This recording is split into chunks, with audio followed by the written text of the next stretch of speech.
There, I'll start right there. There we go. Three, two, and one. Well, Mayor Zacher, welcome back. Another edition of Mayor's Monday here at WSAU, WSAU.com. I understand you're actually kind of joining us live on remote.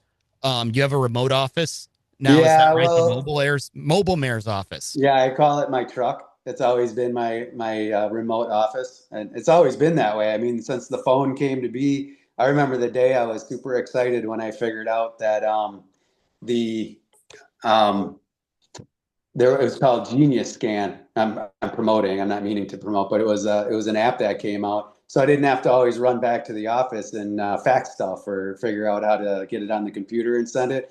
You take a picture, it made a beautiful scan out of it, and you just sent it from your phone. And I never went. I never had an office since then, so it's Hmm. always worked out well. So with the mayor's office, they gave me an office, and it's not that I respect that office, and if people Hmm. want to meet me there, I will race back there to meet them at the office. Otherwise, I'll go to their house or business and meet them there because I'm out and about anyways in the community. So Yeah, yes, yep, absolutely. And that's one thing that you kind of always said. You didn't want to be the mayor that was just, in the office or right, waiting, yeah, right. you wanted to be approachable. You wanted to be out with the people. I mean, did you ever get to the goal of actually having a meeting with every employee on the city payroll? I mean, did you ever hit that? Yeah, so I'm still working on the bigger departments. Like I would say, yes, I met with all the departments that are there, and I met with people in groups, like larger groups. But to meet everybody one on one, I'm still kind of to be able to do that. And the time passes so fast. Like it's over a year and a half since I got started, and I'm still just kind of dipping in and out of like police department and meeting all the different officers there and the fire department. Those are, the two biggest ones. Streets to meet people one on one is a bigger department. But yeah, I try to get out as much as I can. I have realized over the time that I'm not a super great small talker. Like I like to get into the issues and talk about the important stuff, and you can get into pretty deep conversations right away.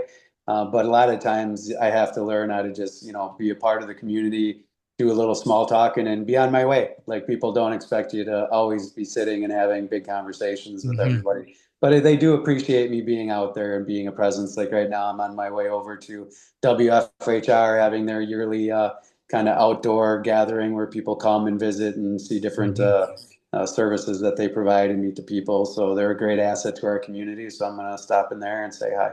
Yeah, and absolutely. Yeah, appreciate you giving a shout out to local radio there. That's always so important in the Absolutely. community like this. Obviously.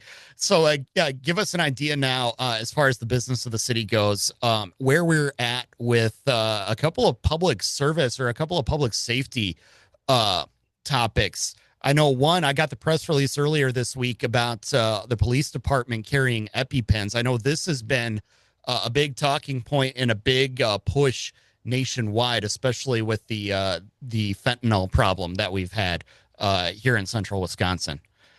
Yeah, so the two, I guess the concept was, and this is, people were saying, well, if they have Narcan everywhere, really, we should have EpiPens, which is epinephrine, in a deliverable form.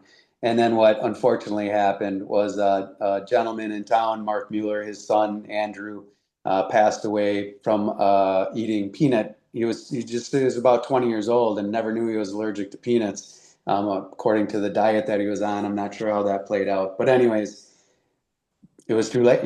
They had him at home and they weren't able to get there. And then when the first responder did get there, a police officer, unfortunately, he didn't have an EpiPen, and that's what it would have took to be able to, maybe keep him alive. We don't know for sure.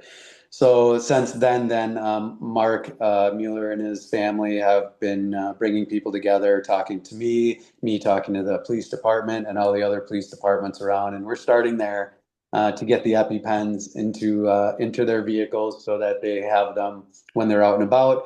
And if they get a call, 911, they can race out there pretty quick with the sirens and lights and be able to get there as fast as possible. So it's a step in the right direction to hopefully, possibly save some lives. I mean, if we need them, they're there, and go Mm-hmm. forward from there. So it's a good program, and a lot of people are coming together to donate money to help fund those. So Yeah.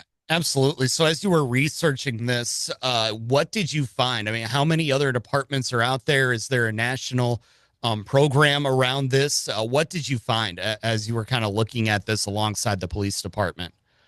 So, so we have Andrew's Law, and I believe at the state level now they passed that, and we actually, again, Mark was the one who brought together a lady and her husband whose son was Dylan, and Dylan's Law was something that was passed.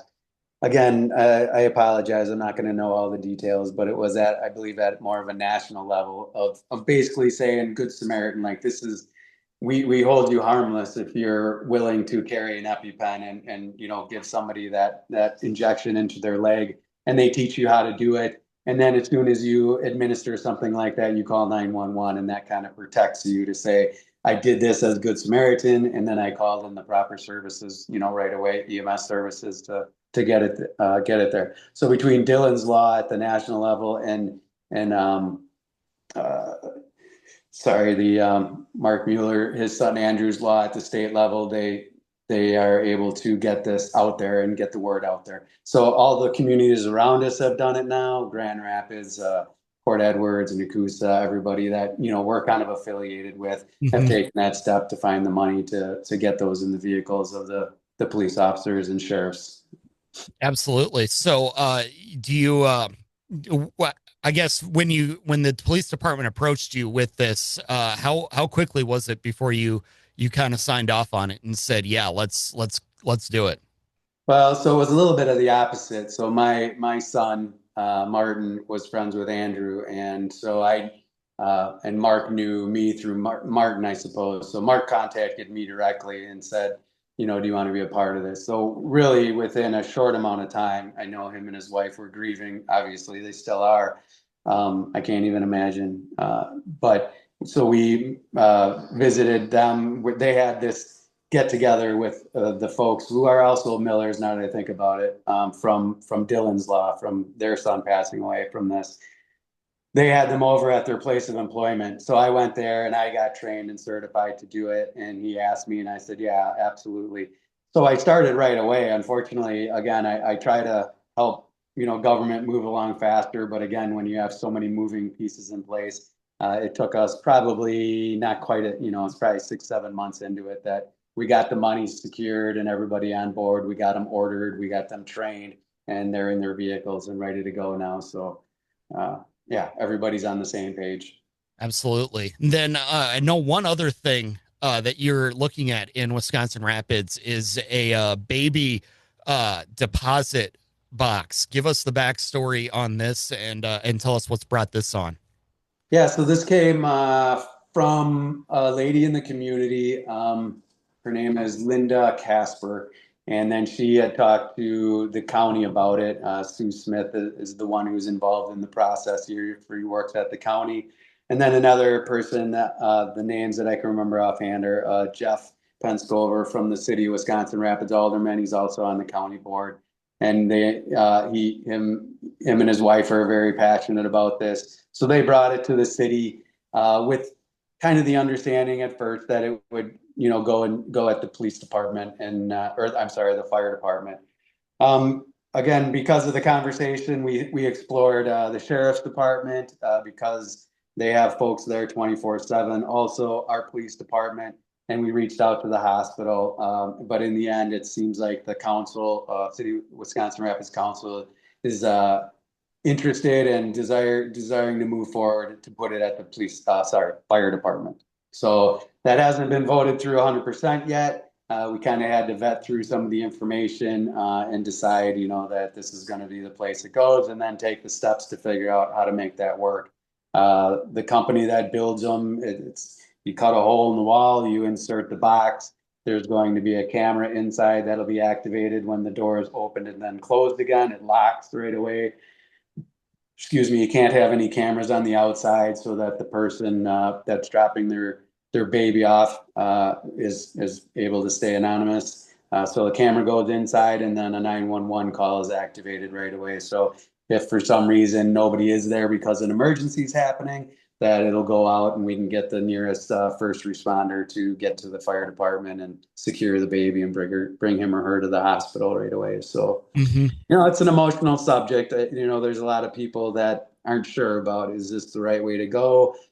Is it, but in the end, I think ultimately we're taking care of babies. We all want to take care of the babies that are brought into this world. So that's the most important thing. And I think ultimately, if something does happen in the future to another baby and we didn't have the box, then there's always the question of saying, like what if we should have had it. We don't really want to take such a bad situation and make it worse. So ultimately, everybody's coming to the agreement and understanding that we're going to put one in our community at the fire department, and hopefully it's never used. Hmm. But if we need it, it's there. Absolutely. And I believe I should maybe correct myself. I believe they're called safe surrender boxes, not deposit boxes. But either way, uh, is there any other communities in the area that have this, or would Wisconsin Rapids kind of be one in a certain mile radius? Yeah, it would be the first one in a radius. My assumption is it's going to catch on because everybody's, once they're there. I think it'll be the fifth one in the Wisconsin area, but Hmm. certainly the first one in this area. Although I did hear that there might be another one out there, but I would have thought that we would have heard about that already, so I won't put that out there as of yet. Hmm. But as of right now, yeah, they're looking to yeah, put it in Wisconsin Rapids, and it'll be here for everybody. Again, it's not anything that changed. We've always had the safe haven laws on the books that, I don't know, not always, but for the last couple of decades, anyways, and where you can drop your baby off within 72 hours. This is not Hmm. like any time you want, things are getting tough kind of thing. It's within 72 hours. So Hmm. outside of that, again, it poses some questions that will be hammered out in the long run, kind of figure it out as to, if it is anonymous and, somebody drops a baby off that's a couple months old or something like that, how do you handle that kind of situation? So, Hmm. but we have enough people on board that will take, that's not going to be necessarily the responsibility of the organization, like the fire department. Like they'll hand it over, the baby over to social services or child protective services, and Right. and they'll kind of have to decide how to handle those situations because it's going to be anonymous. So So then, what's the next action on this proposal then before the city council? I think right now they just reviewed the contract from the actual company that builds the baby boxes, and kind of from there, they want to just make sure the I's and T's are there for the most part. Um, we passed it through. I think at some point in time, we'll actually pass through that, the more specific details as to how it all plays out. But in the Hmm. end, we are moving forward. The council is in support of it, and rightly so. Well, Mayor Zachert, we always appreciate the time. We'll look forward to chatting again next month. And again, I understand you're somewhat unsupervised here.